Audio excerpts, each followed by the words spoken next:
What's up, guys? It's your girl Haley Pro, aka the SoundChick here. On today's interview, I speak with the guys from Sanity Switch. During our discussion, I learn more about the band's music, history, what it's like being signed with Misanthropik Records, and more. Definitely keep on listening if you're into new metal bands, because Sanity Switch is one you're going to want to listen to every day. This is Chris Pallas with Sanity Switch. I'm the lead singer. I'm Mike Tamir with Sanity Switch. I'm the drummer. I'm Ryan Schaefer, the guitar player for Sanity Switch. So, take me through the background of the band. When did you guys form? So we actually formed about 5 months ago. We're actually from different bands, and we kind of collabed together for this project. And it's taken off pretty good. It's been a lot of fun. That's really awesome. What's the experience been like coming from different bands and merging together for this project? You know, I think we all just wanted something a little heavier, something that, you know, people can jump around to and get a little crazy with this whole pandemic going down, and the shows kind of ceased and stuff. But there's a lot of outside venues and stuff now, so people can get out there and have a good time. So I think we got this all together just to play the heavier side of nu metal. It's something we kind of grew up with, and we just love to play. Absolutely. We're all for new metal bands here. So what does the name Sanity Switch mean to you? The Sanity Switch, it's actually the breaking point of somebody. So you go through life, you have all this stress on your shoulders, you know, you try to make your dreams happen. Sometimes life just gets super rough. So Sanity Switch is that breaking point where you switch to your dark side. Got you. What made the band specifically choose that name besides that? I think it's a topic that, you know, a lot of people are scared to talk about, you know, mental health, you know, the dark side of stuff. You know, a lot of people don't really talk about it. You don't really hear about it often. And so we're just kind of bringing it to light, you know. We're all a bit insane at times. We like to get a little crazy. For sure. As a band, having that platform to reach, you know, hundreds, thousands of people, do you feel it's, you know, your responsibility, or do you find it's easier to cover topics such as mental health or other themes like that you wouldn't normally hear discussed otherwise? You know, I think it's stuff that's, you know, it's very modern. Everybody feels it. They just have trouble saying it. And I think, you know, we bring that out. We give people an outlet that they don't necessarily have. So when you're listening to music, you can really feel that. You're like, wow, I felt that yesterday. And I think it's reaching a lot of people, and you know, we're getting some good feedback on it. And it's a positive way to release, we'll say, negative energy, I guess. Yeah, I absolutely understand where you guys are coming from. It's becoming more common to me to see, you know, themes such as addiction, mental health, and others mentioned in, you know, heavier genres. And I think that that's why this, you know, fan base is so loving and accepting, because it comes from a place of open arms. You know, you want people to feel safe and whatnot, and feel like it's a, you know, a family without having to be a part of, you know, a legitimate family. It's very true. Yeah, it's very true. We just recently signed with, you know, Misanthropik Records, and, you know, we got to meet all the metal bands so far. We've been jamming, like, the different music, and it's crazy when you start listening to these metal bands and stuff, how much alike we are, and how, you know, we think, how our lyrics are, how our music is. Everybody, you know, writes in riddles and different things, but they all are talking about mental health or what they're going through, the struggles of life.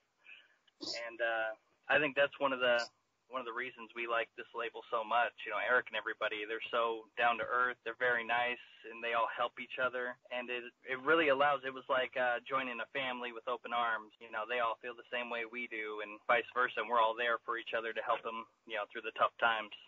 Right, absolutely.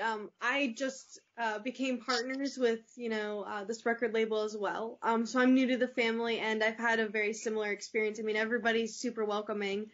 It's been really refreshing, and you can tell that there's just a family presence, bringing in all these different bands and people working with the label. It's been awesome.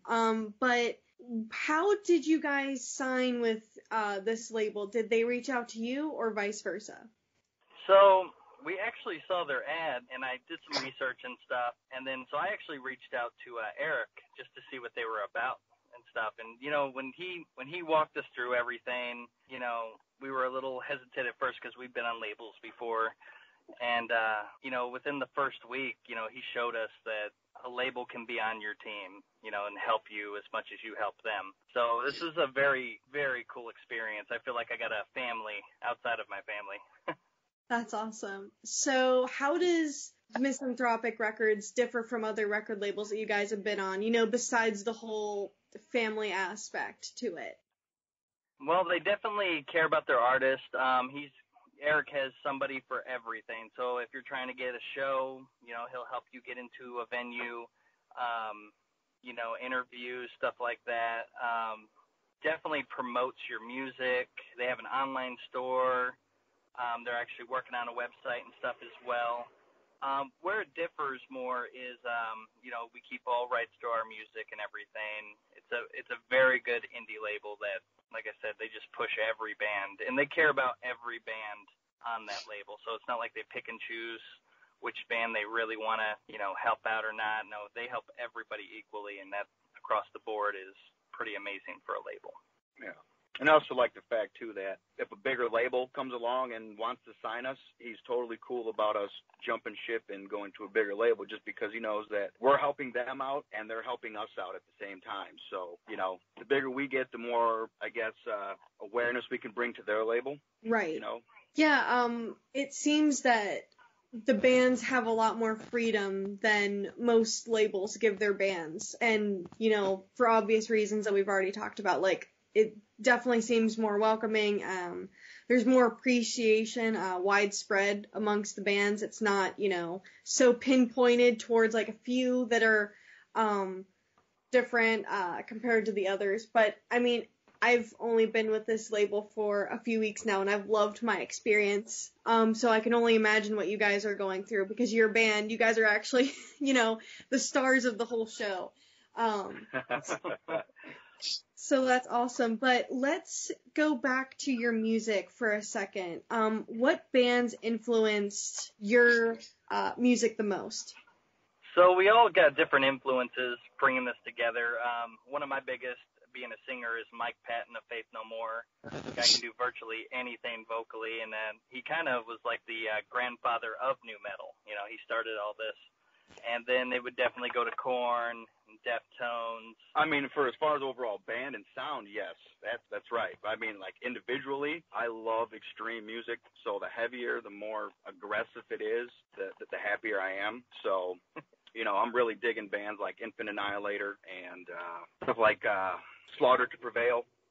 Things like that. Those are my influences, really. I mean, besides non-metal genre, but just specifically talking about the metal genre. Anything we can mosh to. Yes, yes.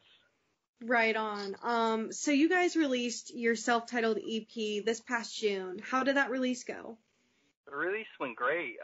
We actually got a way bigger response than we were thinking it was going to hit. Yeah. Because we had just put everything together and put it out. We actually didn't even give a notice. We just put it out one night, and then people started hearing it and commenting everything good. People are getting anxious. They're ready to see us play. They're ready for more material. So we're actually starting work on our second album, and we're actually going to do the full-length album, and that's probably going to launch next summer. So we're also trying to get a video going on, too, for some more visuals and stuff that people can watch. So the turnout's been great. So we're having to fast track everything because everybody's asking us, hey, when are you shooting a music video? When are you doing this? We're like, all right, we're getting on it. So we're constantly moving and getting things rolling. Yeah, I'm so happy to hear that this release went well for you guys, especially given the fact that you didn't really, release any information about it before releasing it to the public. That's really awesome that it picked up as much as it did. What would you say is your favorite track off this EP? Ooh, I think we all got a different one for that one. Mine is Shattered Glass. Shattered Glass is a very emotional song. It's about that moment of, do you give up? Everything's so hard and on your shoulders, and you just feel broken. And can you weather the storm? Can you get back up, stand back up, and be what you truly want to be. Mine would be Sanity Switch, just because I feel it's a little bit more aggressive than the rest of them, but the overall message too, I mean, I can relate very well to it, so. I like them all. I mean, they all tell their own story, and I mean, like we have a song anybody could relate to. Like we have a song for everybody's taste, really. And I mean, a lot of it is, I mean, it's music is just something like people can like lean on whenever there's no one there to talk to, or they can't get somebody to understand, what they're going through in life. People always have that music crutch, and it's always been there for me, and I am very proud of what we're doing and the messages behind our music. I think it's going to speak loudly to the fans. That's awesome. What would you guys say is the best advice you've been given? Don't give up. I mean, that's the biggest thing. Yes. Life's tough. Life knocks you down, but you got to get back up and keep going to make your dream happen. Oh, yeah. And Yep. It's never easy. You'll be climbing up that mountain with your hands tied. Yes. That's very true, yes. You guys mentioned tours. Do you have any future tours or gigs planned? So definitely with this COVID mess, it's kind of put a halt on this year, but next year we're planning on getting some tours with possibly Motionless in White, several bands on the label, Head Trip Trauma, and Civil Unrest. I mean, there's lots of really good bands. So we got a lot of shows upcoming that we'll be posting here soon. We're definitely getting anxious and ready to get out there and play, like every musician. Right. Yeah. I'm definitely getting a little bit, fidgety, not being able to attend any live shows either. So I'm right when they become a thing again, I'm going to be first in line. Oh, yeah. What are some other bands that Sanity Switch would love to open up for? Oh, Korn all the way. Yes, yeah, I was going to say Korn. If we get a tour there, that'd be nice. Yeah. Yeah, that would be pretty awesome if you could do that, for sure. Faith No More would be a cool one, too. Faith No More, Mr. Bungle would be fun to open for. 12 Foot Ninja. Huge fan of 12 Foot Ninja. I'd love to open for those guys. Yeah. Honestly, any show, I mean, we want to go and throw down. We want to get some of this energy out. For sure.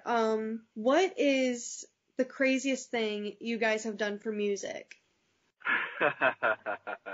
Wow. Well, I've been doing it for 30-something years, so we were just talking about this, and it's a crazy little story. When I was in 4th grade, I started out in orchestra. We were in the middle of a song, and I had to piss real bad.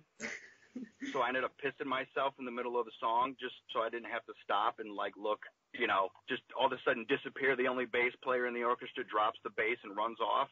So, you got to do what you got to do. You can't leave the fans hanging.